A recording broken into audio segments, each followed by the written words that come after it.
This one's called the Goose Herder. What is country ingenuity? A form of genius I'd allow to solve a problem that exists or to figure how to create a solution to solve some special need, to find a way to make the play. It is the cowboy creed. Willie was the neighbor kid, lived just down the road. Bright blue eyes and bright red hair, he already had a load to carry with him in his life, no matter what he did. Folks just referred to him as that wild red-headed kid.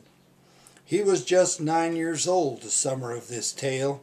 His job was to help Pa and Ma and each day take out the pail that was full of kitchen scraps left over from the meals to feed the ducks and chickens like a poultry Meals on Wheels.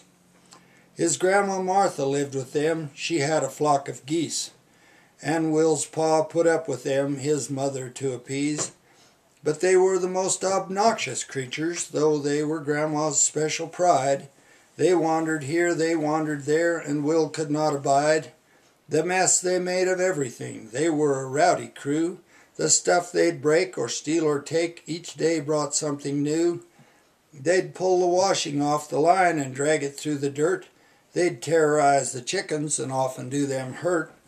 And almost every day someone would yell, "Will, come get this goose. Please clean up that mess." It really was no use. They would be in the garden pulling up the greens, or on the porch they'd leave their poop till Will was about to scream. But Grandma loved them dearly and called them each by name. Though they were a band of terrorists, she loved them just the same.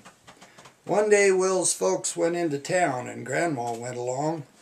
But Will stayed home to do his chores. He was told to do no wrong. So when Will went to feed the chickens a pail of kitchen waste, there was a piece of bacon fat thrown in there in haste. Will saw Goose grab the lump of fat and quickly gulp it down. 30 seconds later, it was there, back on the ground. The fat had passed straight through the goose, a wonder to behold. Right then a plan appeared to Will like he discovered gold. He ran and grabbed the tackle box where Pa kept his fishing line and grabbed a roll of leader which fit his plan just fine.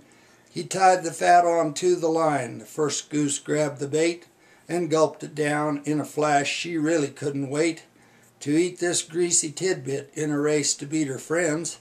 20 seconds later it flew out the other end. So by now you know what happened. To catch the whole flock wasn't hard. There were a dozen frantic geese hooked up in the yard. The geese were linked sequentially, each one in her place, and when Will tied the ends together, he had a goose necklace. Like a string of flapping feathered jewels, Grandma's pride and joy, they were all forced to follow the small red-headed boy. As you can imagine, there was some confusion for a time, for where one would go, they all must go. Will thought it worked just fine. But then Will's folks came home. His grandma had a fit. She loosed the geese and paddled Will till he could hardly sit. When they were at the table, settled down for lunch, Will's pa heard him mutter, "Least I kept 'em in a bunch."